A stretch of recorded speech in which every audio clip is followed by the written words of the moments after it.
Welcome to the Notorious Scoundrels, a Star Wars Legion podcast bringing you the latest news, general perspective, and competitive discussion.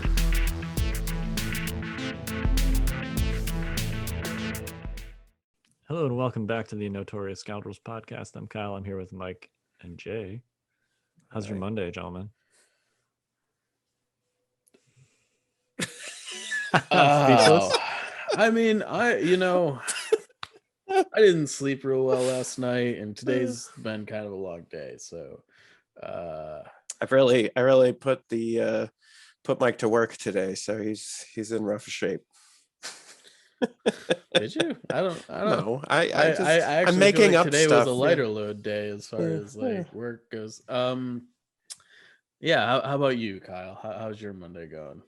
It was okay. It's a long training today, so it's always exciting. You had a slew of technical issues before I did. Yeah. I anytime I do something else on Zoom or any recording thing, it always messes up because I have entirely too many sound / headphone / microphone devices going on here. And I use a different one for the cast than I do for everything else. So. There you go. Yeah. But we are here. We are going to talk about Legion today. It is, in fact, our 50th episode of season 2. Do I have that right? That is accurate. It is our 50th episode of season 2, which I believe means it's like episode 148 or something. 150. Yeah. It's not quite 150 because I don't think, but it's close. To think of how this started, huh, boys? Way back in the day. Yeah. So we are, in fact, going to do a little Wayback Machine today. We're gonna take a trip through a journey, if you will, through Legion's history and our history and our experiences. We are gonna we're gonna wing it a little bit and see how this goes. Full disclosure. Yeah, so for whoever recently commented on one of the podcasts about how they wanted a plan so that they could skip ahead, not happening. Yeah, no, sorry. This is the thing is most of the good content we have is like spiraling down, these rabbit holes where you actually get to hear what we really think, Yeah, agreed. So yeah, we had this plan to do sound clips and everything, and at the end of the day, we're like, nah. And what he means by that is Mike refused to go back and clip everything. Yeah, because that's really who was going to end up doing it. Yeah. Jay was like, I think this would be a great idea. And I'm like, what do you think, Mike? Nope. As much as I love all you guys, that is way more work than I'm willing to do for something like this. So yeah. So we are going to just be three dudes talking about our history and the history of Legion. And hopefully that's entertaining enough. And if you're new to the game, hopefully it's a little bit of a helpful history lesson on where Legion's been, where we are now, etc. So before that, any housekeeping, Jay? Sure.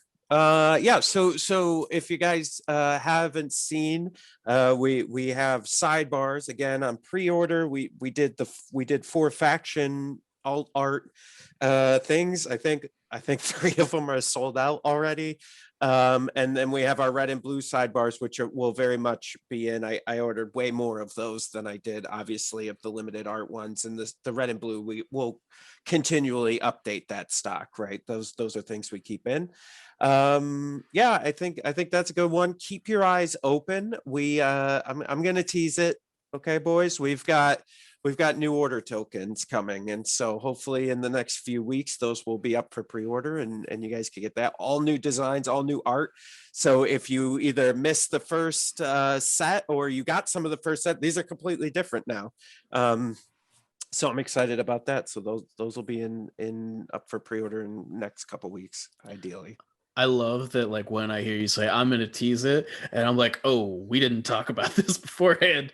And then you tease not what I was thinking about. So Yeah, we're good. there's like 7 things I could have teased there, and I like to see Mike's face right Like, before I say hey. something crazy. Like, we didn't talk about this, Jay. I mean, that literally could have been anything. I get it, Mike. It could have been. That is very true.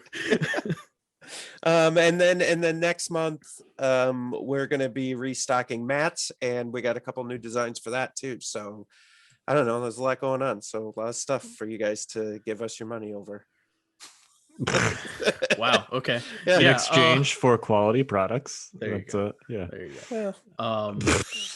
Speaking, if you'd like to hear maybe a little bit more teases about other products that we may or may not have in development, you can always check us out on our Patreon page, where we also have a Patreon exclusive podcast, The Fifth Trooper After Dark, where maybe we say a little bit more about things and stuff going on in the background.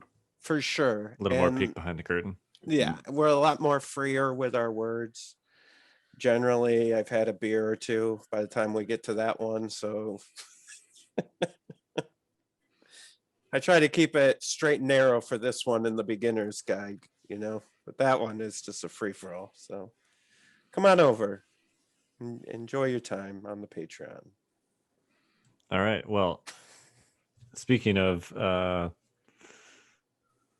don't know where I was going with that. Patreon. Speaking of the Patreon, go on over. I was going to say freewheeling and opinions. Let's get into the history of Legion. So, believe it or not, Legion is 3 years old at this point. Is that crazy? I mean, it's not to like toot our own horn here, but it's about as old as the podcast at this point. I mean, we not quite. Podcast is a little over 2. Well, we're at 150 episodes, right? If we've been doing like one a week. Oh yeah, I guess. All right. Yeah, I'm just doing some quick, simple math here. Kyle knows nothing about that. Yeah. Definitely not. My job has nothing to do with adding or subtracting. So I mean, I think Legion was probably out like 6 months or so before we started this. Ish. Yeah. That sounds about right. So it was actually August 2017 when Legion was announced. So it wasn't actually out yet, but that was at Gen Con in August 2017. And then in March of 2018 at Adepticon is when it was actually released. Mm. Yeah. So where were you guys in your Legion experiences at this point? At that point, I had a $700 pre-order that I was waiting to get delivered to my house because I literally bought enough of every unit to play it in Grand Army. Because as soon as Star Wars got announced, I was like, oh, this is just Warhammer but with lightsabers. So I would like everything, please, and that's what I did. That's fun. Yeah. So I didn't back when it came out, I didn't really know about it. But like a couple months later, somebody had said, hey, there's a Star Wars miniature game out. Like you should check it out if you like Warhammer. And I was like, okay. And I went and bought Imperial Assault because I didn't really look it up or like know what, I just was like, I was at the store, our local store, and I was like, oh, Imperial Assault, and I brought it, and my buddy at the time was like, no, that's not the one.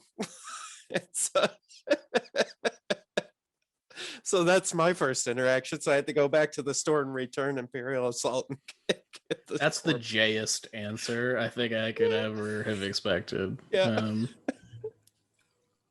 Yep.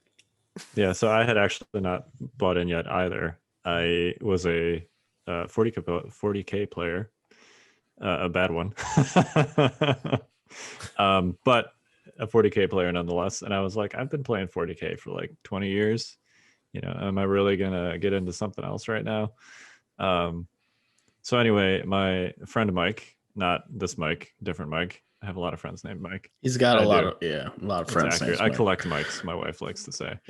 Not on purpose, but it is what it is. So anyway, he basically invited me to try a game with him, and we did. And I was like, wow, this is amazing. I guess I could try this. Like I'm not, 40K is still going to be my thing, but maybe a little Legion on the side. Mm-hmm. Well, You see where that ended up. Him and 40K got a divorce. I still have my stuff, but I think that I've played like one game of 40K since Legion came out. Not And it exaggerating. sounds like they didn't stay friends. Yeah. Oh. So yeah, I mean, it spoke to me. What can I say? And here we are. So what was your first game, Mike? What was your experience with your first game? Do you remember? I know I just put you on the spot, but Oh boy, my first game ever. or if you just remember your first memory, like what do you do with the kids? What's your first memory? Oh boy, that's tough. I don't know the answer to that. So the other portion of this is I also ordered like a $1,200 custom table along with that $700 pre-order. It was just like Endor. So I had a bunch of like for like 3 or 4 months, I just had like people over to my house to play, right? Because I had this really expensive table that I wanted to use, right? And I had enough stuff that I had enough stuff for me and whoever was playing, right? So it was kind of cool. And then I think my like first game of Legion that wasn't in my house might have been against Kyle, actually. I think. Yeah, so I remember this. We were both on the Discord. I had found the Discord at some point, and obviously Mike had also. Somehow we discovered that we were both in the DC area. Yeah. I don't remember how that happened either, but we're like, hey, we should do a game. So we went out to this store called Island Games, which actually does not exist anymore. Oh, it's gone now. I think haven't so. been out there. That's literally the only time I've been there. Same. And that's why they're not there anymore. Yeah. I mean, I feel for them a little bit. They were trying pretty hard to get the Legion Mhm. thing set up, but they were just too close to Huzzah, I think. They also just didn't have the space. They didn't really, yeah. But anyway, we did play a game there. Mike played Vader. I played Luke.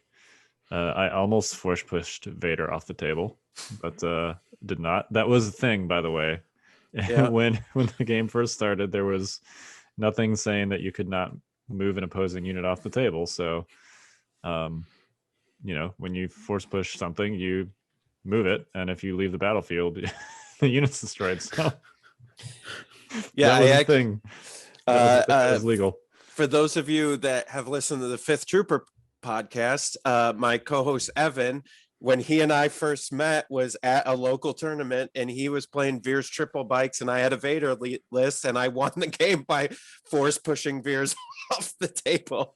And and that's how Evan and I met. And I after that, I invited him onto the podcast.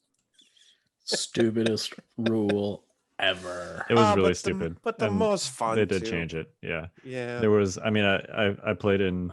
Well, let's fast forward a little bit. So that was. Sure. That was sometime in the summer of 2018. I don't Mhm. remember exactly when. Yeah. It was like Veers, Leia, the fleets and snows were out, but the next wave, which was like Han, Boba, and the special forces, had not come out yet. There were no snipers. There were no snipers. There was a time in this game before snipers. Yep. And what a time. Before the dark times. There's this time in this game I when did not snipers mind. had infinite.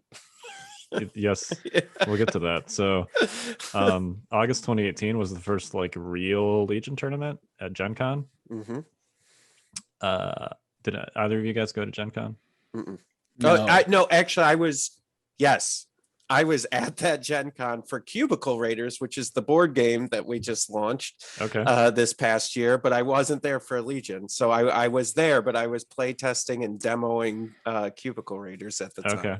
which is a funny little roundabout here. So you were physically present, not involved Yes. in Legion. Yep. So yeah, that was the first.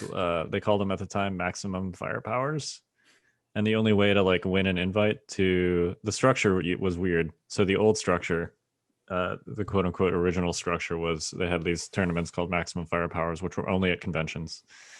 If you went undefeated at one of those tournaments, you then got an invite to High Command at Adepticon, and then the top 8 at High Command at Adepticon would then go play at Fantasy Flight Headquarters at the World Championships. and you'd get like a plane ticket and everything. World Championships. For all of our international players, I empathize with. Yes, we apologize on behalf of America. So we do that a lot, don't we? Yeah, there were no maximum firepowers outside the U.S. in this original first season. I don't think there might have been like one. I don't. Anyway, but Adepticon, yeah, there was one or two, but the issue was that Adepticon was, in the United States. So if you wanted to like have a shot at going to Worlds, you had to travel first to Adepticon and then separately months later travel to Worlds. Yep. So it's not like that anymore. Well, my favorite part is it's not even a coast either. It's right in the middle. You had to come to Chicago. Like it's not even right. Like New York or LA or something. To say it's not like that anymore is maybe not entirely fair. We literally haven't had one since. We have not. That was the only World Championship. So yeah, Gen Con was the first of these maximum firepower tournaments. It was possible to have like multiple people go undefeated because of how many rounds there were. They were just, they didn't like now we do. There's like heats and then you advance to another day and all that. This was just like you play 3 to 4 rounds on a given day, and whoever's undefeated, that's it. You're done. Then everybody plays again the next day, kind of a thing. So that was Gen Con. There was a little bit of a terrain snafu. Does this sound familiar? I don't know what you're talking about, Kyle. You're going to notice a theme. Terrain is fine now. Well, it's improved a lot. So we should put this in perspective, because the original, like essentially FFG ran this and they ordered a bunch of terrain, but only like half of it got there. So think of like the original idea of what a terrain table looks like, which was already kind of sparse, and then imagine cutting that in half. I mean, they were fighting in open fields. They were, which, yeah. In fairness, at the time, was much less of a deal than it would be now. Yes, that's true. Although it was still like you had Rebels didn't have any range 4 weapons except for the ATRT laser. Imperials had the ATSTs and the DLTs. So, you say that, but it definitely felt. At the time, it definitely felt like, the dice pools were much smaller. They didn't hit as hard. If Luke was out there with a couple DLTs in his face, like he could eat them. Now, if you got any unit in the visibility and range 5 of a clone ball, it's dead. So, a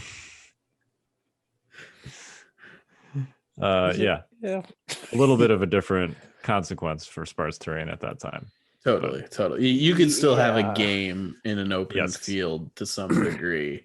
Like it might not be super fun. It might not have looked great, but you definitely still like were able to play the game of Legion without great terrain at that juncture. Yes. Well, and back then, like I felt like there's a lot more room for mistakes too, right? Like you could hang somebody out to dry and you might be all right. Yeah. It wasn't like instantly dead. Yeah. Right. There was at least like you could be like, okay, these guys could live, right? Right. Yeah. You still didn't want to hang stuff out to dry. Right. No, but I get what you're saying. Like you could sometimes luck out of not being punished, and you still can to some degree today, but like not the percentage there is a lot lower. Yeah, and for you kids who are just playing now and didn't play back then, there's this weapon called the Z6 that was part of the Rebels, and it felt super oppressive like back then. The Z6 was at one point the most efficient range through weapon in the game. Yeah. I mean, in fairness, it still is. Just not the Rebel one. Yeah. Very funny.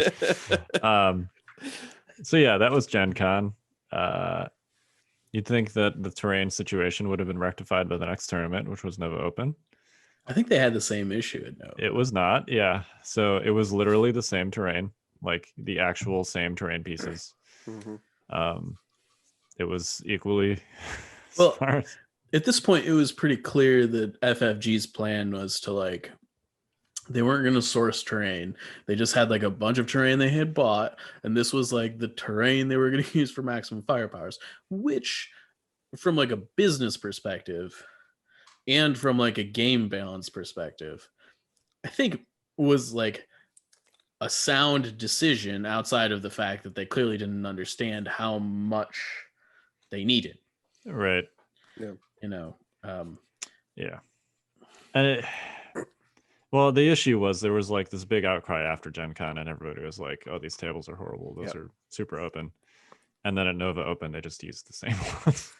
well, you know, I mean, if we've learned anything about their process is the turnaround time has been not super quick. Well, I think if we learned anything, they really lived in a noise canceling building. So no matter how loud the outcry got. I'm not sure that's entirely fair. It's not. Sure. It's not entirely fair. I know too that there was sometimes life's not entirely fair, guys. That's just how this works. Yeah, it was a short term. Those tournaments were only a month apart, right? Yeah. And I think they also had some licensing issues, like they weren't like allowed to take random terrain and put it on the table or something. At least for those first two. Well, yeah, because FFG, right? They have a licensing agreement, so they have to be very careful, and they put on those tournaments, right? And you're asking a company, I think we have to remember, and still to this day, right? Even with the AMG switch, is you have to remember you're dealing with a company that's been doing this type of game for 3 years, not a company like Warhammer that's been doing it for 30, 40 years. Yeah. Right. And so they got to learn. It's a learning experience. Yeah, there's things they're going to learn along the way. And to the credit of the Nova organizers, they did say like, okay, maybe we can't, this is the terrain that we're given, but everybody's got barricades. Mm-hmm. So they did basically say, totally forgot about that. Yeah, they basically said like put extra barricades on the table. Forgot about so that helped quite a bit actually. Because at least at that time, being in heavy cover versus being in open, I mean that's still a big deal. But it's like, now it's like line of sight or not line of sight. Mm-hmm. Then it was like open or heavy cover, and just even a handful of barricades on a table made a big difference in the play experience. I mean, penetrating heavy cover was so much harder back then. Like, oh my gosh. Now, nowadays you're like, oh man, they're in heavy cover. I'll just shave 2 off whatever my pool is. Off my fine. 8 hits. Right? Yeah, it is just like back then it was like, oh, he's in heavy cover. I shouldn't even take this shot, right. Like I might maybe should just double move, or something. Yeah. Because you'd be lucky to get one hit through. Oh yeah, stormtroopers behind heavy cover was like they might as well been behind line of sight. Yep, exactly. So yeah, that made a big difference. Mike and I both played in that tournament. We actually played each other. Yep. The great blue key positions. Yeah. So key positions, the objective. Was not always as it currently is. Yep. It used to be that players alternated placing the 3 objectives starting with blue player, and there were no restrictions. I mean, there was it has to be like range 1 from each other and range 1 from the zone. But sorry, my cat is trying to open a cabinet. If you can hear that banging sound, that's what that is. I just assumed it was a person in your house doing something. I thought you were like nervously like banging something on your desk. No. That's amazing. Yeah, no, that's my cat. They can open doors. They're like the velociraptors from Jurassic Park. Anyway, so blue player got to place 2 of the key positions, which meant they could just put both of them like next to their deployment zone. Yeah, and essentially be up 2-1 before the game started. So I was blue player, Mike was red player, and key positions was in the 3rd slot. So I was like, all right, well, sorry, Mark, but this is a tournament. I'm going to go ahead and double veto to that. And that was it, basically. And then Kyle won his invite to high command. I did. Yep. And I did not. Yeah. Yeah, that was an unfortunate because there was a lot of people there that day, and it didn't need to go down like that, but it did. It did. Yep. So, I think I've gotten you back for it. Oh yeah, you definitely have, especially recently.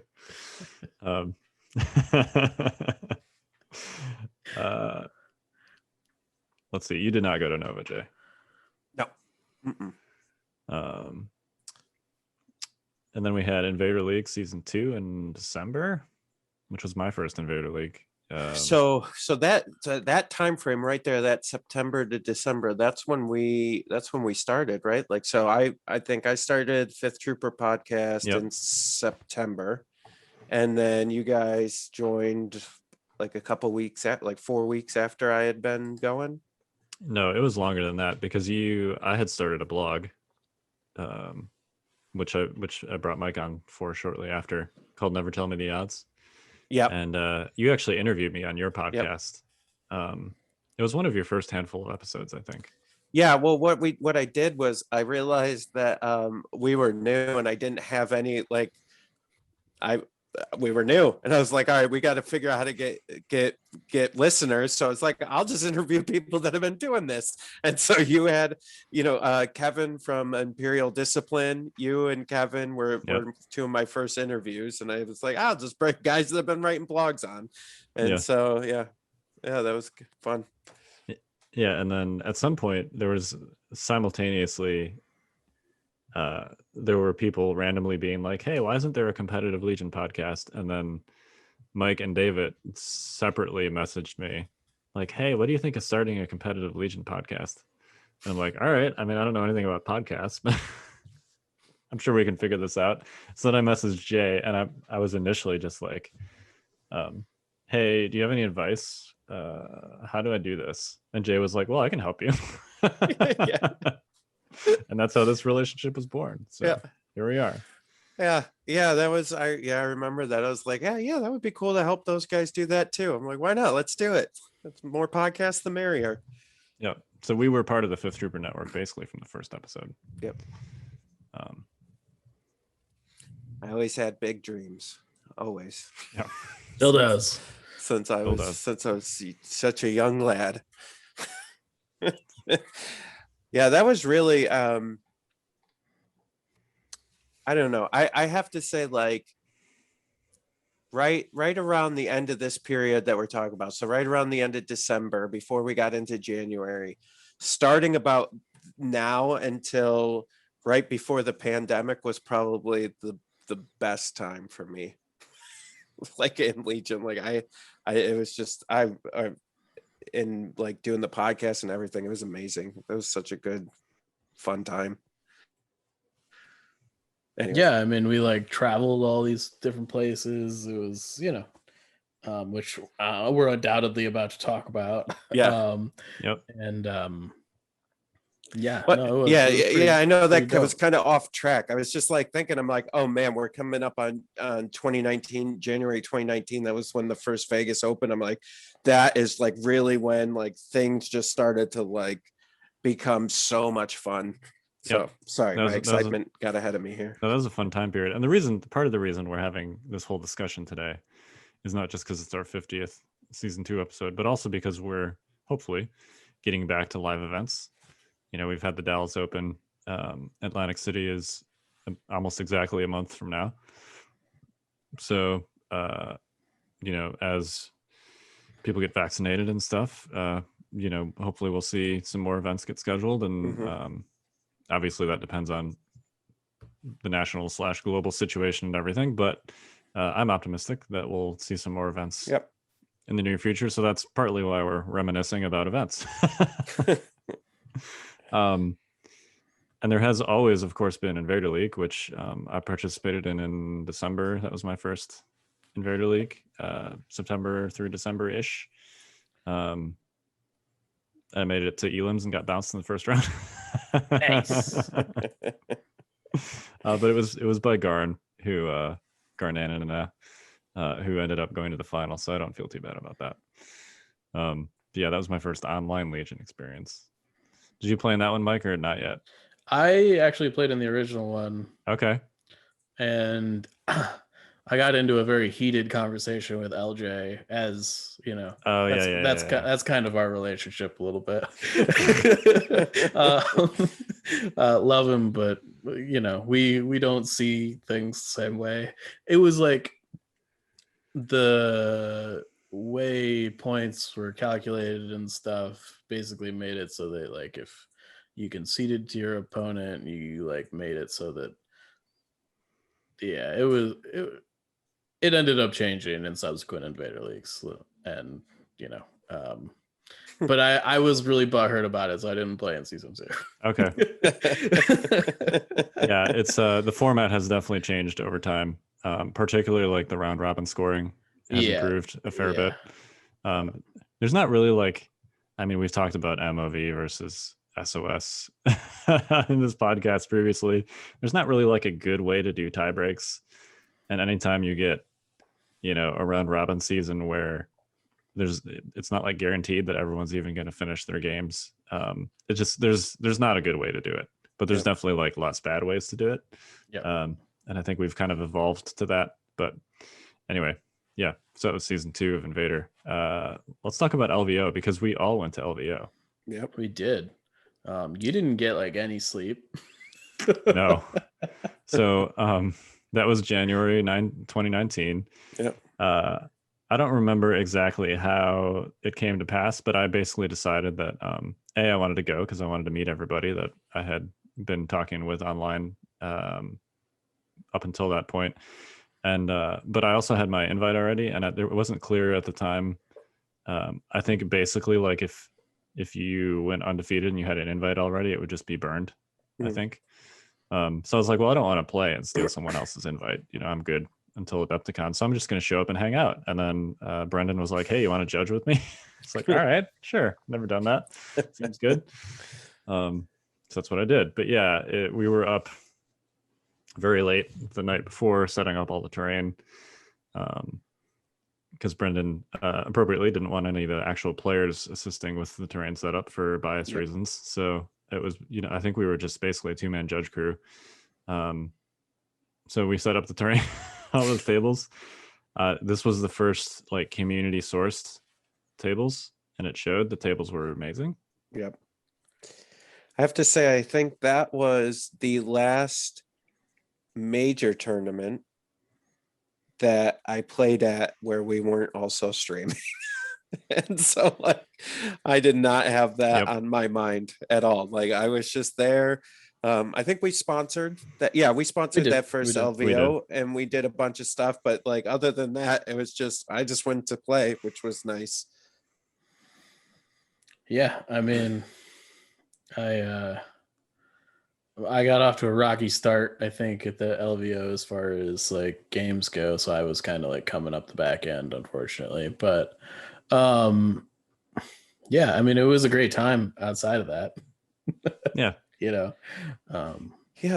so that started my my Nima hatred at that LVO. That's when I started hating Nima.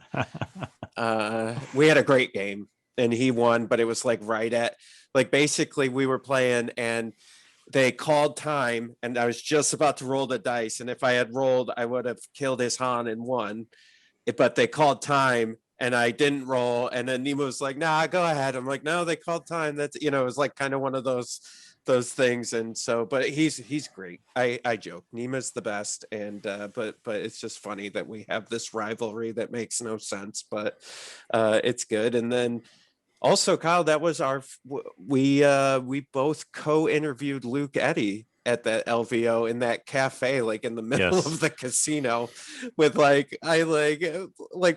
flight was in like an hour. And like I cobbled together this recording device to try to get Luke's. Oh my God. It was like an old school, like one of those like FBI tape recorder things, it's like Jay's like holding this thing up to Luke. We're at this random casino restaurant.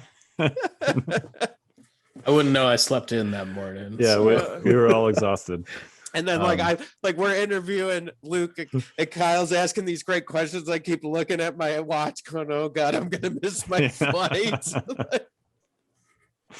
Yep.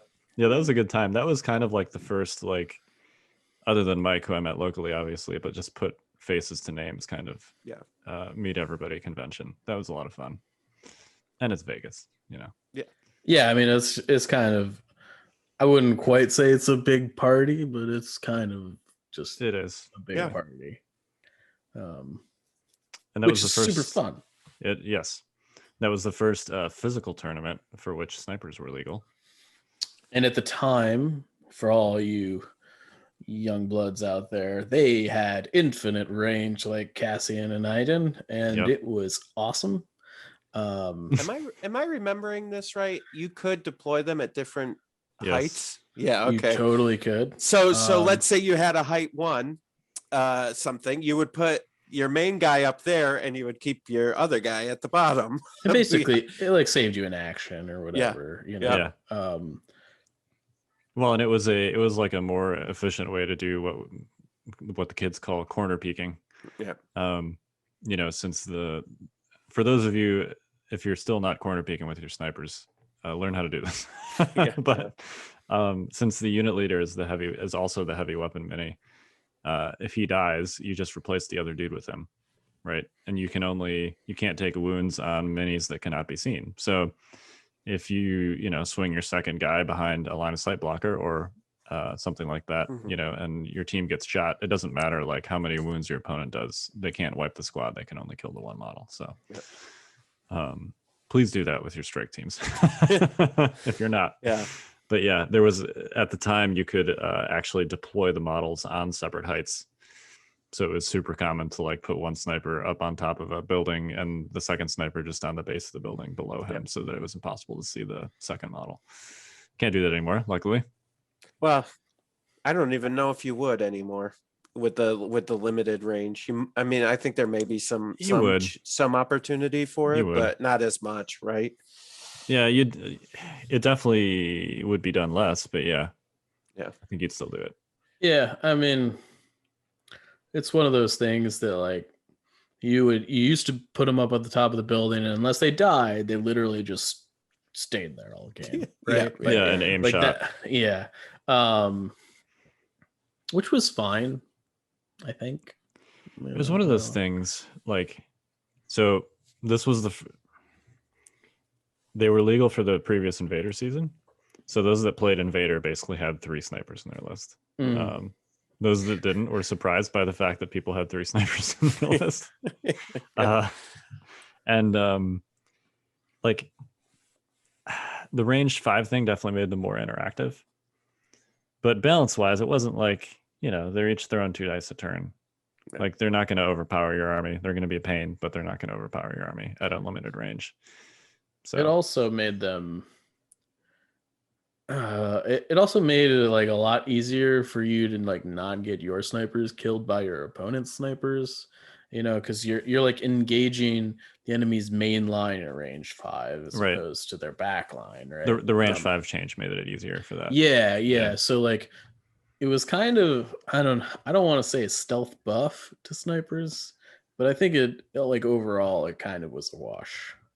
Yeah, it made them more interactive, but balance-wise, I don't think it really changed much. No. Because you still, I mean, some of the buffs to other special forces have changed this conversation a little bit, where you're not just taking 3 snipers every time, unless you're Republic, obviously.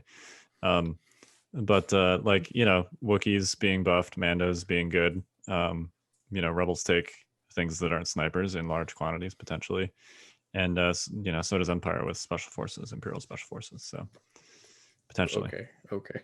I mean, look, Iden 3 ISF is a list. That's fine. It's definitely less true of Empire than it is of Rebels. Yeah, this isn't the time to talk about that. No, I know it's not. So yeah, the Sniper War, it was not super interactive when they were on an unlimited range, because it was just like who can roll more paint basically against the opponent's snipers first. Yeah, and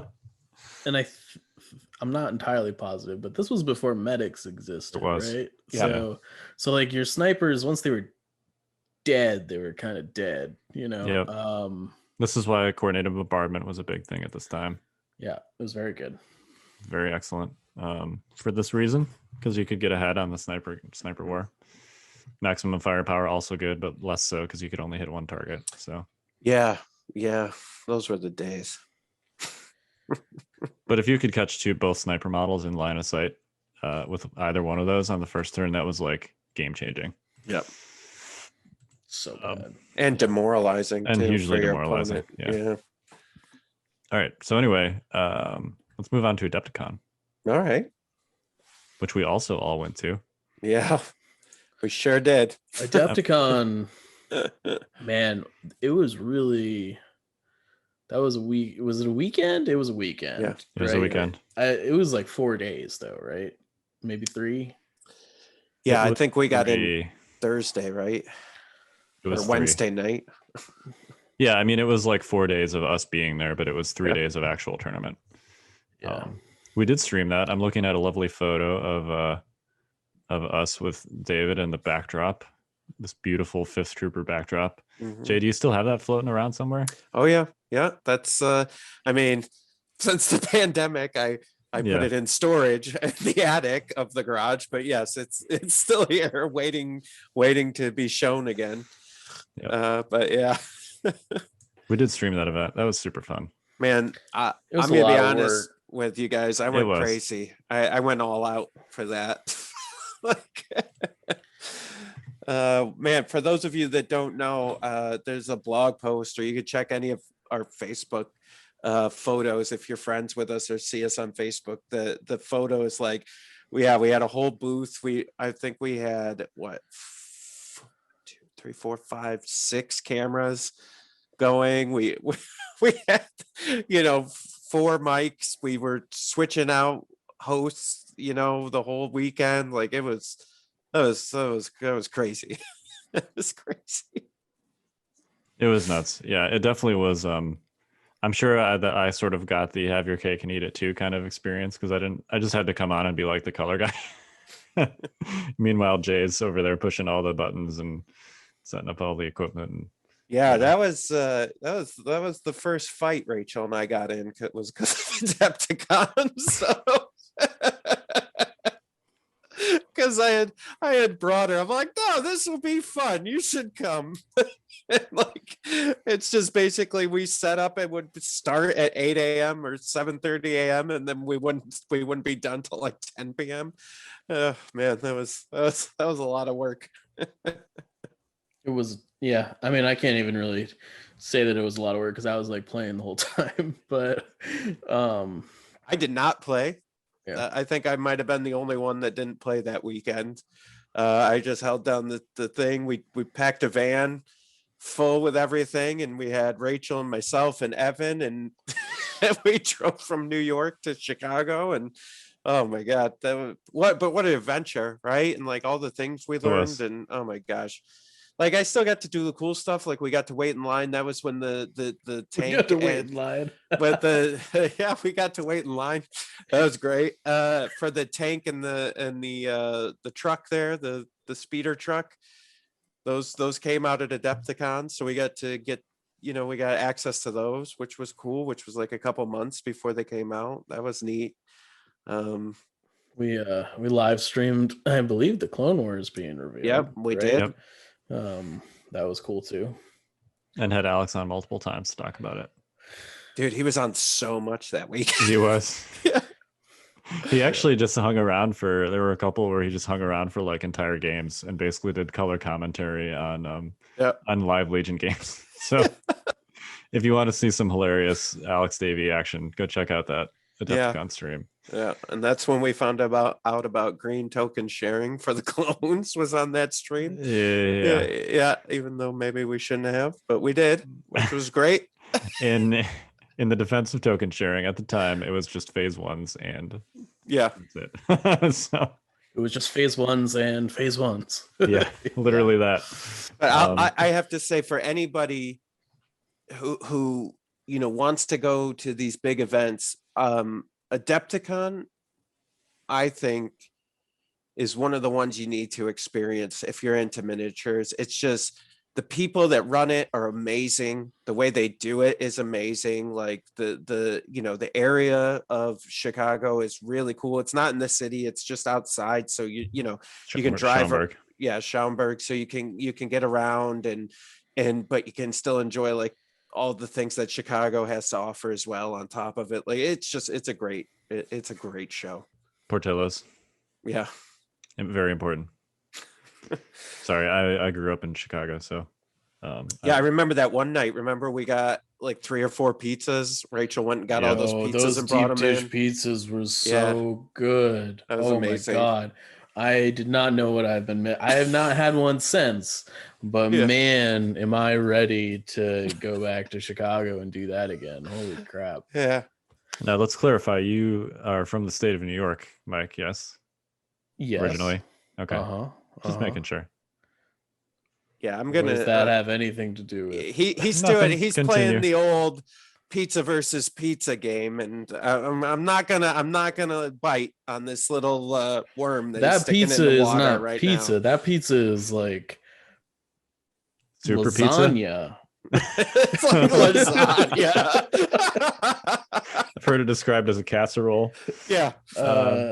I think it's closer to a lasagna than a casserole. Yeah.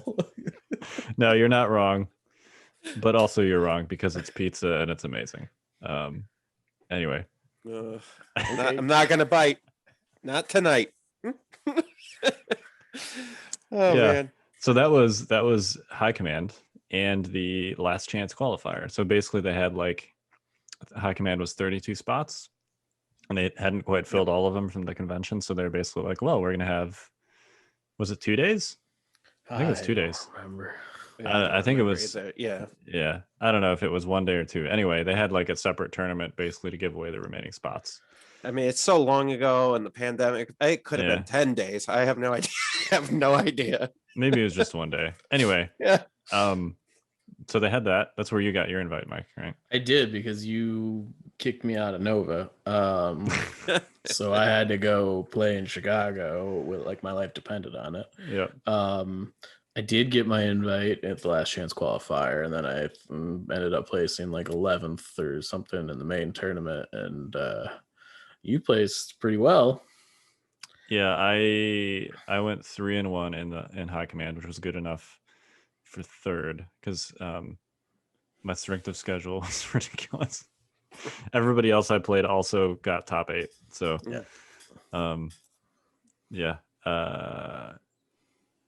there were 2 4-0s, and then there were like 10 3-1s. So there were a couple people that basically got bumped by strength of schedule. Yeah, it was. I actually brought Pathfinders to that tournament, if you can believe it. I've said this before, but again, I apologize into trying to tell you to take those. It's fine. I mean, they didn't hurt me. Sure. I think you would have useful. probably been better off if they were just another sniper team. Yeah, probably, but they weren't, and it's history. I can't complain because did we put you on stream twice during that or once? No, it was twice. Yeah, because it was the first game I was against Riha, so that was like that was a big game. That was a big matchup. matchup. So you put me on, and then the last game I was undefeated going into it. So like, against Kingsley, right? Yeah, so it's like you can't not do the 2 top. Yeah, we had 2 tables at once, so that was cool. Oh, that's right, because you and Kingsley. Yeah, that's right. You had both played and the table, so we had to put you on the other table. Yeah, that was fun. Yeah. Anyway, those were the same tables that were at LVO. Basically, it was literally the same terrain set. Brendan and the Phoenix crew drove from Arizona in a van. I couldn't believe that. It's amazing. Props to those guys. Golf clap. You guys have our appreciation. This Brendan and John and Nathan, right? Nathan Willens. So you guys are champions for that. That was a great set of terrain. We were totally spoiled by that. Yeah, a little bit. Let's see. And in between that and the actual World Championships was Invaders Season 3, which was the first tournament that had Bosk and Sabine in it, if I'm not mistaken. Mm-hmm. They made a splash. That's when I defected to Empire with 0 practice. And Bosk fit me like a glove. So yeah, that was a good tournament for me. He means he won it. Yeah. Just to be clear. That was my first foray into Empire. So then I added them to my ledger. I actually, after doing that, I went out and bought Empire models. I'm like, wow, this really works pretty well. And it's fun. So red saves are good. Previously I'd only played Rebels. So Yeah, Sabine made a good splash in that tournament too, as did like Death Troopers and stuff like that. Those were all in there. So, and then June was the World Championships at FFG headquarters. So this is one of my favorite Legion memories. It was basically like FFG paid for 8 of us to fly out there and hang out all weekend at their headquarters and play games. So I have no complaints about that weekend. I think my favorite memory is actually a bunch of us after the first day just got together in like a hotel room and played Outer Rim. And our brains were all so fried from the games that we were like, yeah, this is good. We ordered pizza in our hotel room. Yeah, it was really fun. So that was a great experience. I lost to Luke in the final, losing one of several games to Luke I've lost of our storied history. But yeah, it was my favorite memory too, because I was vindicated by that. Come on, Jay. You guys, no. I'm bringing this up now. You guys tore me apart. I came on and I talked to you guys. I was like, yo, this kid, Luke Cook, he's from my area. He's probably the best Legion player I've ever seen. You guys are like, just threw me to the side as if I was some insane person telling you the end was nigh. I think we said basically the equivalent of we'll see. Not like you're full of it. But in a more condescending tone. Look, here's the thing. The chances you were right seemed low. There's a lot of people who are like, this person is the best player in my local group. Yeah, I mean, that may be true, but I mean, at that time, though, I believe when I told you guys this, at that time, it's not like I had only played in my local group. I had been to LVO. I'd played in Invader League. I'm like, yo, and oh man, I wish you guys, you know what? Go back. I believe it was the Scoundrels podcast that they tore me apart. So please go back, listen to it. All right, we'll have to dig that up. Yeah, and then realize how right I am. Anyway, yes, Luke Cook, good at Legion. Yeah. Not a hot take anymore. Clearly, he was an unknown at some point. No, I get what you guys are saying. Yeah, for sure, right? And I mean, especially you guys. You guys came. We've talked about this before, I think, on After Dark, our Patreon podcast. But like, you know, you guys go through a gauntlet at Huzzah, right? There's just tons of great players down there, just high level. And what, 2 of you were in Worlds, right? Kyle and Gordon. Yeah. Yep. Yeah, and actually, I think there was 8 or 9 of us that ended up in High Command. Right. Yeah, I mean, it was a lot.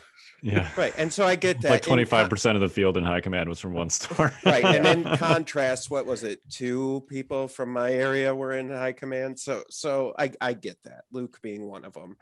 But his dad being the other one, I think, right? Yeah, his dad was the other one. Yeah. And so I know, I get it. It's just funny to bring it up and to throw that back in your faces. Yes. Well, thank you, Jay, for highlighting the exploits of Luke Cook to us preemptively. Yeah, there's so many times you could get beat by Luke Cook before you're like, yeah, all right, I've had it. This guy's, I've had enough of this. I just avoid tournaments he goes to anymore. It's like, yeah, Luke, you going to this one? I am. Nah, all right, I'm good. I'm rooming with him for Atlantic City, so we'll see how that goes. Nice. Perfect. We're playing on separate days though, thankfully.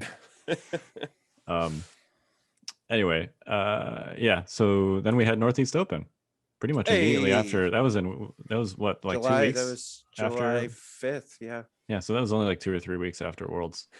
Yeah. You want to talk about that, gentlemen? Yeah, so for those of you who don't know or weren't lucky enough to make it out, that was actually our event that we put on up here in Syracuse, New York.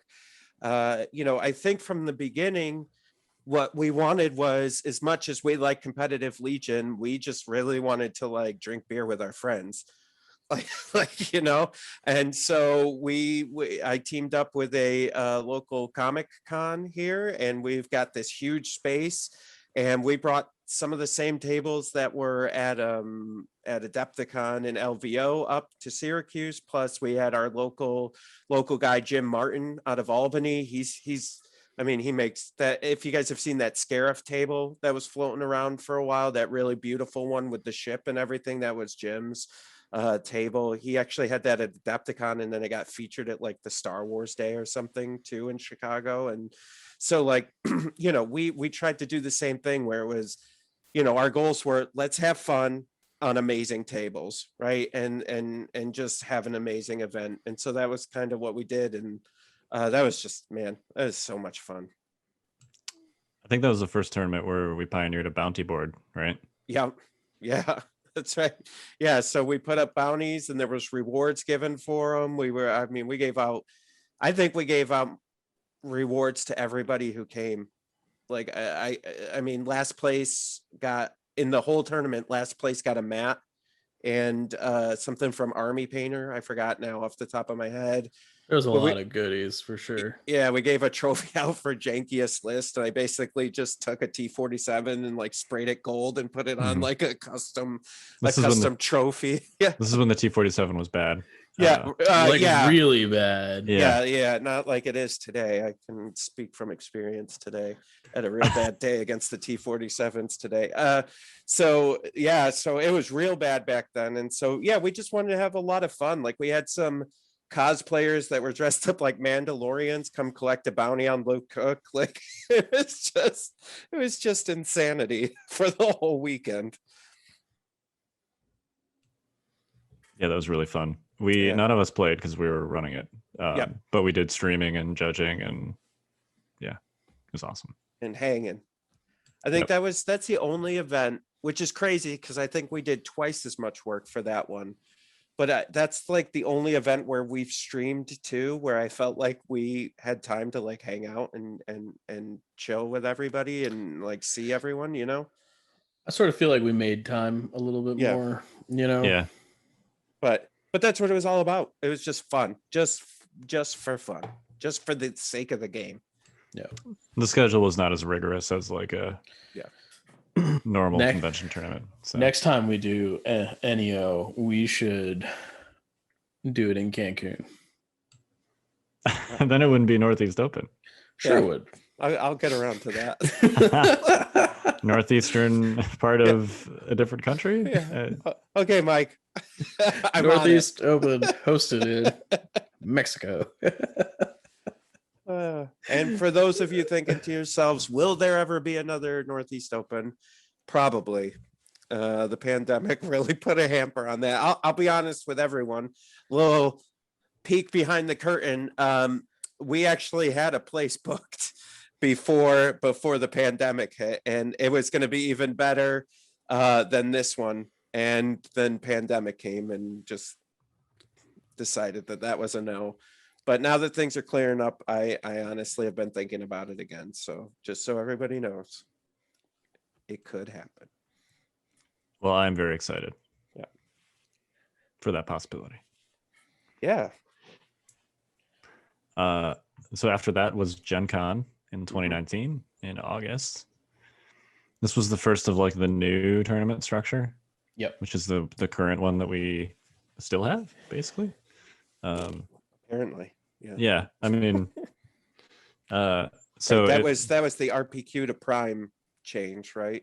Yep. So basically they had store championships, which they called primes, and you could win basically an invite to Worlds there.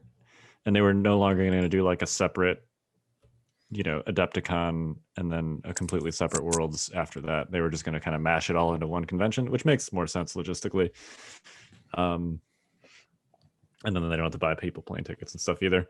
So it makes a lot more sense for a variety of reasons. But basically, if you won a prime, then you would get an invite to that. Or if you got top something at either they call them continental championship or national championships, but basically like a convention tournament, then you would also get an invite. So the first of those convention tournaments was Gen Con, and that was a continental. Yeah. Right. Yeah. And there's because, I remember, I think when during that season, I got one of the first RPQs up here. I ended up taking that down, and I'm looking. Actually, the trophy is. I can show everybody. Your beer coaster. Now, whoever's watching it, that one. yeah, on YouTube. So it's a really nice glass. Oh, that is really nice. Yeah. Yep, I have one too, Kyle. Yeah. Oh yeah. Yeah, I I took that one down. Thanks. But yeah, so this one was before I was they going to say I don't switched have it one to- of those, but I never won a prime. So Yeah. which was cool to have, and the funny thing was I think I won mine was an RPQ, not a prime. And I think I won mine with double Death Troopers, Veers, and Krennic. Yep. That was my list, which was ridiculous. Middle management was a thing for like a hot minute there. Yeah. Middle management Veers is Veers, Krennic, and company. But yeah, I think Gen Con, that was the tournament David won, I believe. Mhm. Yep. It is. He was playing Luke and Leia, which was called Wonder Twins. Is that like the longest running Rebel list, basically? Yeah, I think so. I mean, it was essentially since Leia came out all the way through until Tauntauns came out. I'm actually like outside of the fact that like the Rebel officer kind of replaces Leia nowadays. Like if the Rebel I still officer, strongly disagree with that. I know you do. Anyways, Mhm. I think if the Rebel officer didn't exist, Wonder Twins would still be a thing. Yeah, because generic officer plus Luke is still a thing. Yeah, and Leia is just an upgraded generic officer, so it's not really that different. But yeah, I don't think any of us went to that, so I don't know if we can do any personal anecdotes from that. Nope. September 2019 was the second Nova Open Legion tournament. Mike and I both went to that. Yeah. Well, that's right in your backyard, right? Man, I can't. I shotgunned to Han Luke double tauntaun for that tournament. Yeah. Well, we had just had a prime, like literally I think it was the previous weekend. Yeah, I already had an invite at that point.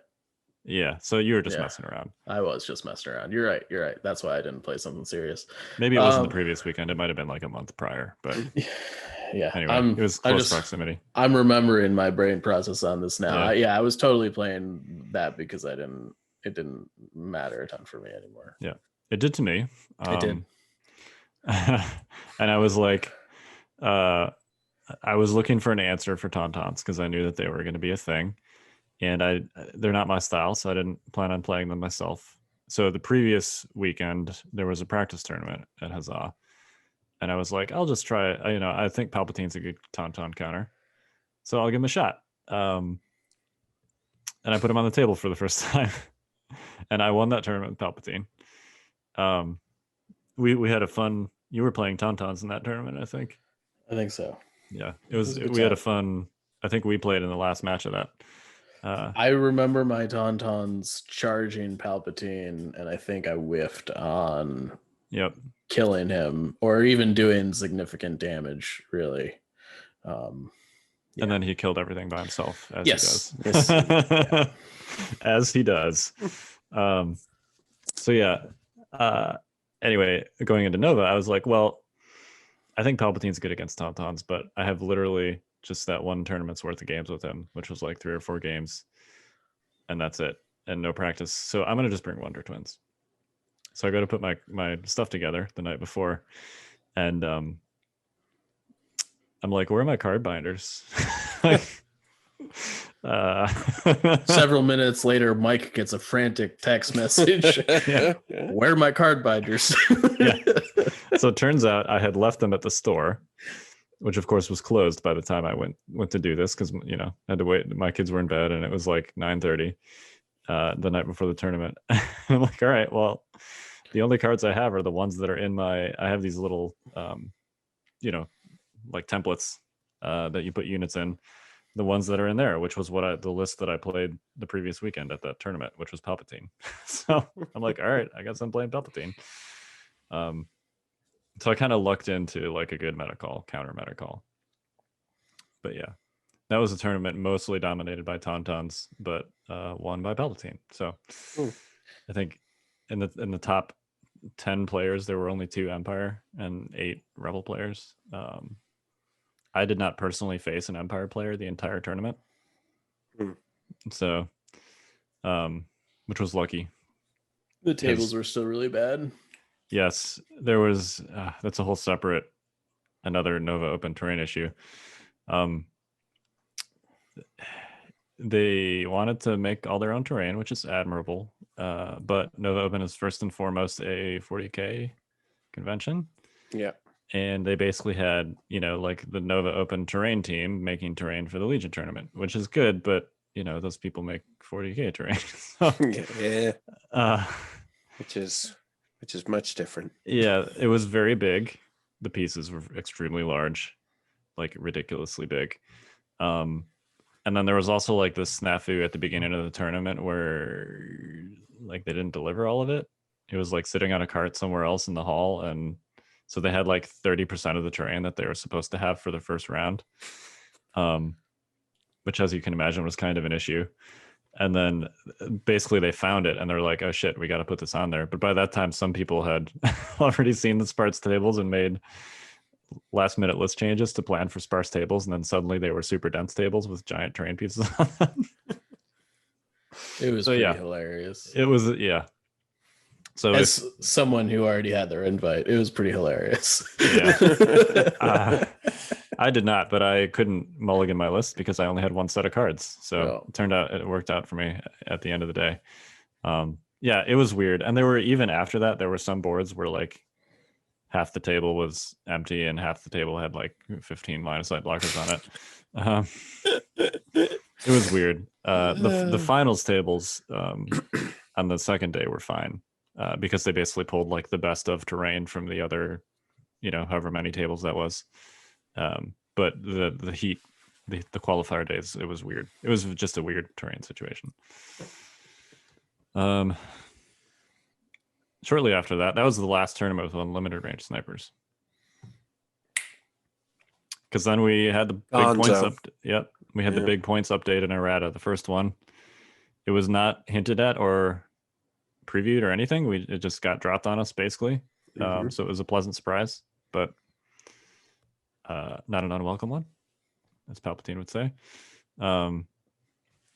Yeah, so that's when snipers became range 5. That was probably the biggest change in that there was a bunch of point cuts that ended up not mattering to like the T-47. Yeah. Invader. And some other ones that were good. We won't go into all those because those have since become outdated by another points update that happened recently. So Yep. Yep. And then we had the Tauntaun Invader League season, basically. Yep. Where the final was Tauntauns versus Tauntauns. I played Jedi Luke in that tournament. Yeah, I ended up third, but I definitely lost to Tauntauns very spectacularly. And then was Warfare. I don't think any of us went to Warfare. Warfare weekend. Yeah, I totally forgot about that It tournament. was out in St. Louis, right? Yep. That was November 2019. Also won by Tauntauns. Eric Reha won that one with Taunts. I think that was the first like major in-person tournament where the Clone Wars factions were legal. Yeah, I hear a lot of people these days being like, "Man, I wish Tauntauns were good," and I feel like you don't remember the dark times. They may have been short, but man, it wasn't even really that short. It was a good basically Nova Open through LVO. Yeah. So that's like a 5-month period, which consisted of a very packed tournament schedule. Yeah.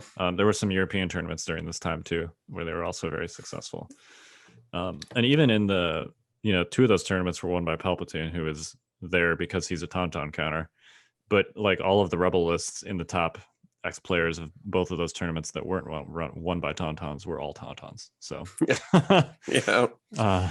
yeah. For those, yeah. And they're horrible to play against, even still. I'm not even really sure they're fun to play with. I guess if you like to win, Tauntauns were just like deleted from the game. I would be totally okay with that. Yeah. Sorry, with you. Tauntauns. Yeah. That it was Warfare. So then we had in January 2020 LVO, which was Yeah. the last real tournament. So Kyle wasn't able to make that one. No, I was. So that was a.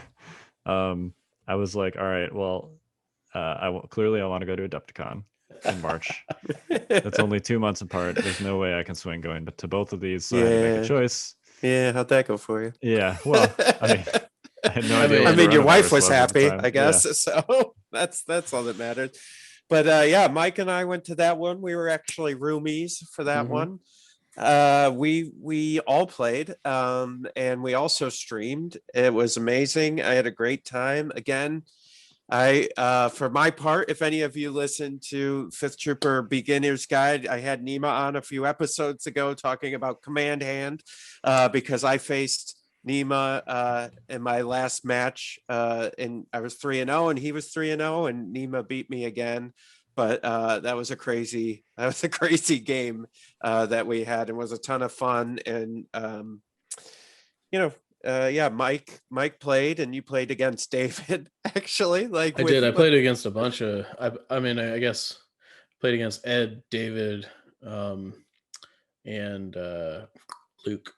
Yeah, Luke bounced me from the tournament, unfortunately. that's right. Yeah. But I was also playing Vader Bosk, so I don't feel too terrible about that. Yeah, you played Vader almost exclusively the first part of the year or two of the game, basically. Yeah, and I've spent like the last part of like real Legion trying to play him in a tournament setting well, mainly because I had already qualified for High Command, right? I'm like, all right, I already did this thing. So and in fairness, I was gonna play him at Worlds too.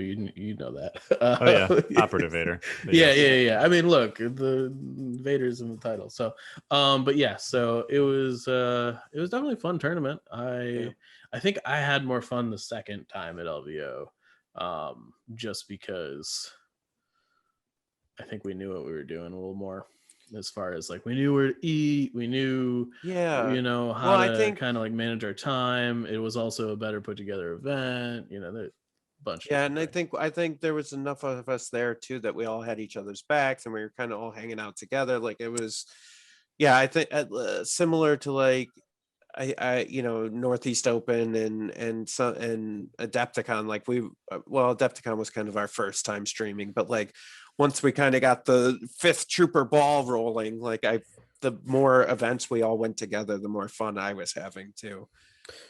Yeah, I mean the first year, like I think I met you at PAX Unplugged. We didn't talk about it, but PAX Unplugged, because that wasn't a real thing. I legitimately forgot that existed. It's okay. We didn't talk about Kappa Cup either, because we streamed that one too, but who cares?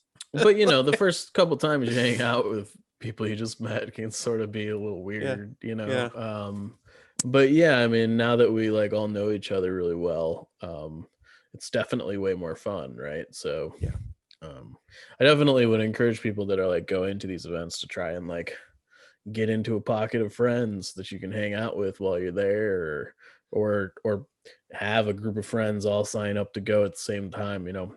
Not that you can't make friends there, because you can, and you will, but I definitely think that that helps.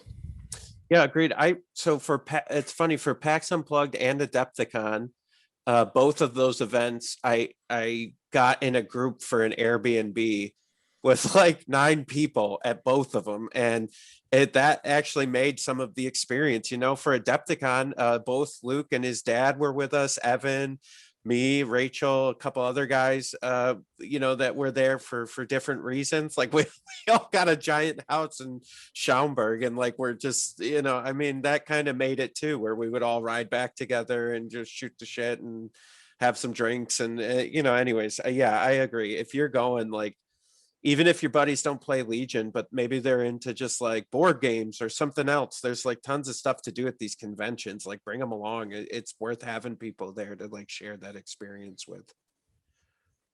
Yeah, for sure. Makes a huge difference. Yeah. I mean, that's really like the primary appeal. We talk on this cast a ton about competitive Legion and tournaments, but at least for me, the most fun part of going to conventions is just hanging out with people and doing something that we all enjoy together. So, otherwise, like, why are we even really doing this? I like to win. Well, clearly, but like, we know, Mike. I do it for I like the people. It's such a Miss America answer, but yeah. So Luke won that one with Palpatine. He did. We like pseudo chess clocked the finals of that one. That was the first time we had really introduced clocks to Legion in any. I wouldn't even say this was like a formal capacity, really, but yeah, because you did it in the background. We did it in the background, just to but I mean that's sort of where like real life Legion like kind of like left off, right? Like we were starting to kind of play with some of this stuff from a tournament organization standpoint. So and then Worlds got canceled.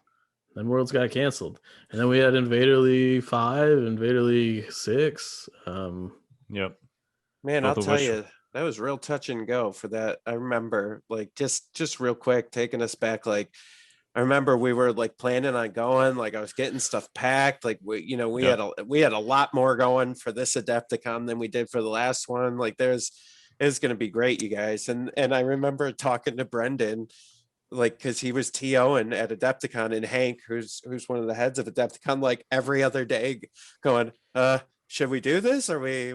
Am I pulling the trigger? Well, no. Wait another day. We don't know what's going on. And then finally canceled. And it's kind of one of those, both a relief and not at the same time, like, because it was going to be a lot of work. Yeah, so. I think they canceled it, I think, after I made the decision not to go. I sort of expected it to be canceled, but it was weird because I think that they had to make sure that they were fulfilling certain criteria and stuff. I think so that it was like the day after Illinois basically said no large events, that they canceled it. I have a funny anecdote there. I was in Phoenix, literally like the weekend before, the pandemic was declared. And I actually visited Brendan while I was there. And I remember talking to him. I'm like, do you think this is going to happen? And he's like, I don't know, man. I have no idea. And then that was like, everyone has like a salient memory for them about like when in their mind the pandemic started. Yep. And for me, it was like I got off the plane from Phoenix, and I basically discovered that like that was when that NBA game was canceled because they had a player test positive, and that's when I was like, oh shit. That's for me like the moment, and that I had literally just got off an airplane from Phoenix. And that was like the last, normal thing I remember doing. That isn't that interesting. LVO was like the last, and there were like, I don't know, like there were people at LVO that either had it, got it, or like, it seems possible in hindsight, like listening to some of our friends' stories. Like one guy we know like he was like sick for like 2 weeks and he didn't know what he had and he couldn't get out of bed, and he's like, we were like, yo, are you all right? He's like, I got something at LVO. And we were like, oh no. I remember just thinking, because like there was a bunch of guys like drinking out of the same flask, and I'm just like, and in hindsight maniacs. I'm thinking like, oh man, like this could have been real what a bad. different time. Well, can we just like, I remember thinking at LVO, like, it's alcohol, it's probably fine, but no thank you, because it's weird. To now, like, if someone even gets near me with their water bottle, I like slap it out of their hand and go, get away from me. What a different time, huh? Yeah, it's weird. I mean, sometimes I like you're watching like a show on TV or something, and people are standing close to each other talking without a mask, and I'm like, No. Is that weird? Yeah. Is it weird that this looks weird? Yeah. What a Anyway, weird time.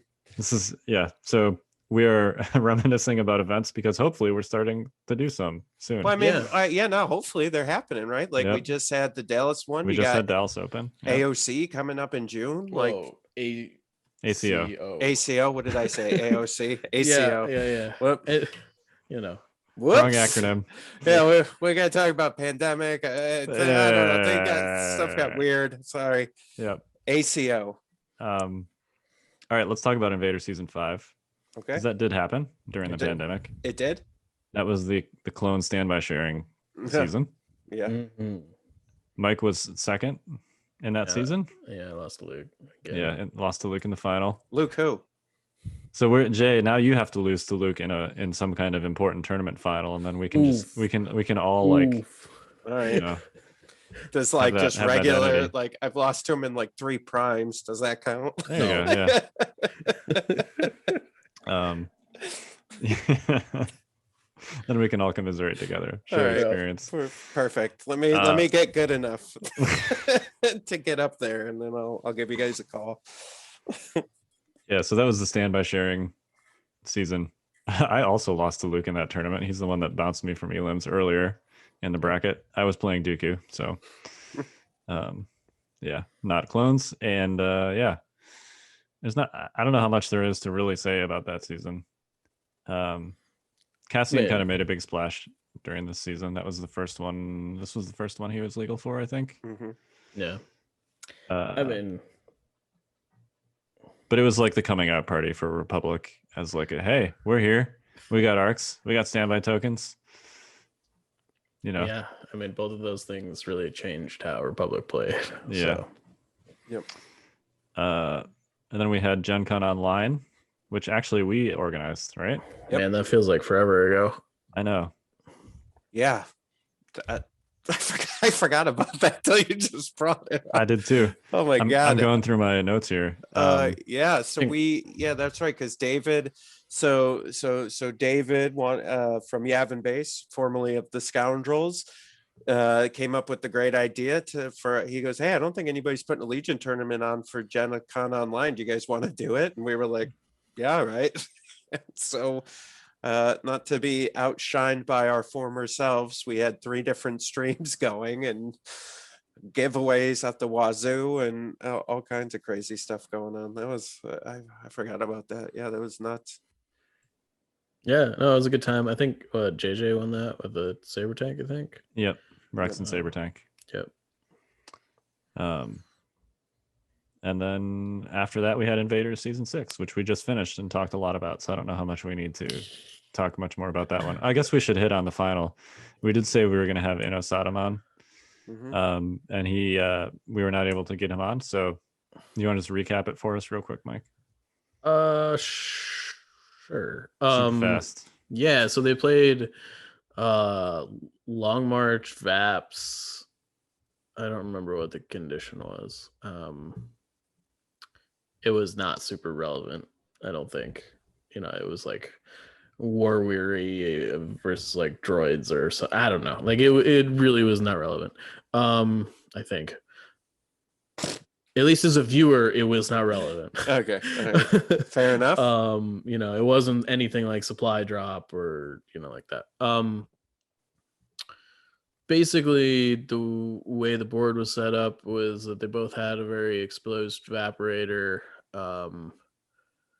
Was able to kind of take advantage of that. And they sort of like they both were able to take advantage of it a little bit. Like the Staps pressured the exposed evaporator on one side, and his clones were able to, kind of like shoot units off the other exposed vap. And what ended up happening was they didn't trade exposed vaps, but like they kind of like didn't touch them at all. And then R2 kind of squeaked in for the win. It was a weird game. Just from, the VAP that ended up being exposed on the Republic side. It was actually the VAP you thought would be safe, but Staps have a really long engagement distance, which kind of changed that. There was just like a strike team babysitting it, so it ended up being a problem. It was rapid reinforcements. And the reason that's important, sorry, it was a little important. A BX strike team actually rapid reinforcement like dropped behind the clones and was able to put pressure on the evaporator that ended up being contested. So I'm not sure it was like a play you needed to make, but it definitely was an interesting take. It was like a safe play on Snyder's part. So you don't see very many like behind the lines rapid reinforcements. So that's kind of interesting.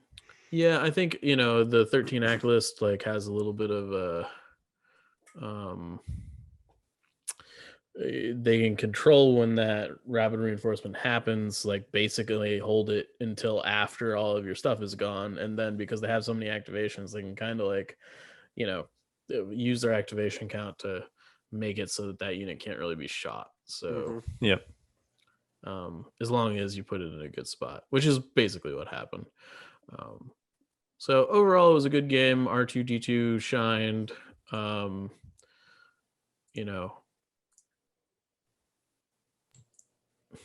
Yeah, nice. Clones are good. Staps are good. And that's the TLDR really. The story of this season to me is just like overpowered stuff winning the day. For the most part. Yeah. I mean, there were some interesting lists in the top. Like there was a Saber tank in the top 4, Timbo. That's kind of interesting. Some malls squeaked in there to the top 8. So, but yeah, it was definitely a like haves and have-nots kind of season. Yeah, I mean, I think it's hard to say. Like, I think where like the Saber list and like the Mall B2 lists land, but I think like if you take out the overpowered lists, like those lists are definitely like maybe stronger than they should be still. I don't know, but not in that overpowered list category. Right. Yeah. I think they would probably like if those overpowered lists didn't exist, like our new overpowered list would be Mul B2s and probably like Saber tanks and stuff. So, which there's I don't know. It is what it is. Nothing's ever gonna be perfect, but yeah, I was actually thinking because I just recently wrote an article about like rebel aggressive skis. Yeah. At least as far as the rebel faction is concerned, the internal balance might be the best that it's been in a long time. Because rebels have specifically been kind of known for having like bad internal faction balance. Yeah. Between Wonder Twins and then Tauntauns, you basically have like one list archetype that's clearly better than all the other options. But now I feel like there's a ton of them. Maybe that's just me. I sort of feel like the addition of special forces options that aren't snipers, that are actually like playable in a competitive environment is like does a world of wonder to open up factions. And I think right now really rebels are really the only ones that can say that with any degree of confidence. Well, and even like their heavy slot, like they have. Like, yeah, I mean, airspeeders might be too good right now, but we'll see. when the hell did you ever think you were going to say that? I mean, like airspeeders might be too good. Holy cow. Like I remember having podcasts when we ranked it the last, like the worst unit in the game. And now, I mean, it's had 2 points cuts. It had surge crit added. And then the compulsory move changes, all of which, well, I mean, the surge crit especially. It's getting a sharpshooter pilot, just to like be clear. So I have a confession to make. I was at the mall this weekend. Oh my god, Kyle. You bought a second one? Oh man, perfect. Yeah, we were getting shoes for my kid. Kids grow out of shoes. You got that quickly. On sale. The price tag's still on it. Yeah, it was on sale. That's a good price. I honestly think it's like their original airspeeder stock. Yeah. Because this particular store, like they had like air speeders and ATSTs and speeder bikes, and that was it. And I'm like, you guys haven't got any Legion orders in a while. And they're like, no. Well, that's because they those never are sold all their things- original stuff. Yeah, Yeah. those are all things that are viable right now. Yeah. And so speeder bikes, I think so. No. I think Veer's triple bikes is very viable. Well, Yeah. Okay. I'll put my mouth where my money is. My money where my mouth is, and I'll play it. I'm just show you gonna be guys. clear with you. You're not gonna play that in the Yavin base. Yes, yes, I'm I not, am. No, That- I'm not. the I'm not only gonna let list you I'm register submitting. that list. Yeah, that's the only list I'm submitting. I will change it. I'm No. the team captain. I have. I that won't play. privilege. I'll forfeit.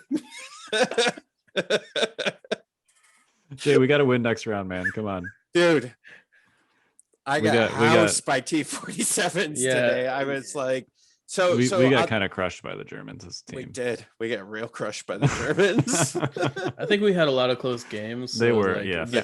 You know, the fact. So we went 1-4, just to be clear, as Yeah. long as we're talking about this. But like, my game was super close. You know, I didn't. My game get- was pretty close. Yeah, Bushman's was not, but he had a bad matchup with. Yeah.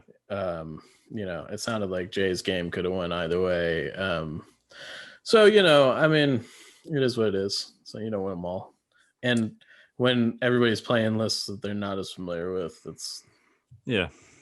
Team League's a very different animal. Yeah. It's a fun animal. Yep. But a very different one. But I say, you know, it's funny because like I was talking to my opponent, really nice guy, Richard, and from Hamburg, and we were just talking about how because of the way it's structured, it's not as you don't feel as intense as you do when you're in Invader League. Like you want to win and you want to, you know, put up a good show, but you're just kind of like, yeah, let's play some Legion, you know, like It feels more just- casual. Yeah, it was nice. But yeah, those T47s. They're good, man. So I don't think he rolled a blank dice the whole game on those T47s. It was so bad.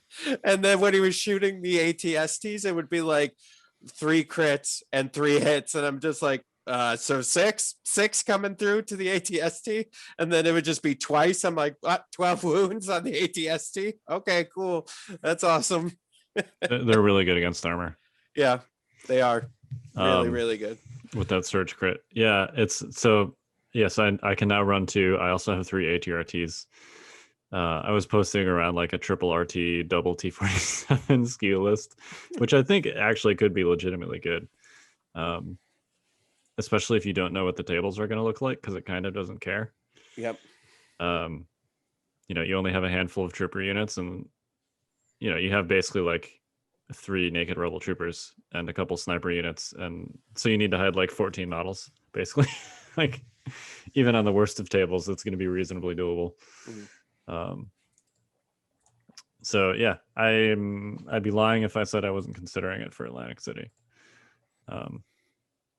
It's just, I mean, I think you're right. Like after watching the last couple games and like seeing what Rebels have going for them, and then playing that game today, I'm just like, man, they got a lot going. There's a lot of different stuff they could be doing. It's really cool. It's an exciting time to be a rebel. Yeah. All right, any final reminiscing thoughts? It was kind of a meandering journey through live events over the Legion's history, but yeah. I mean, get excited. Live events Yeah. are happening. Make sure you're vaccinated if you can be. Please. Be Yeah. safe. But hope we, enjoy Legion. I hope that you, just from hearing that you guys, I mean, we truly are excited every time an event comes up that we can all go to, and being at them is like nothing. It's not like being on TTS, and I don't mean that from gameplay. I mean just like the mentality and the excitement and the energy is just so much different. And so I highly recommend even a local event. Whenever those happen again, you should definitely try to make them. yep, totally. All right, well, we are the Notorious Scoundrels. I'm Kyle. I'm Mike. I'm Jay. Stay fresh, cheese bags.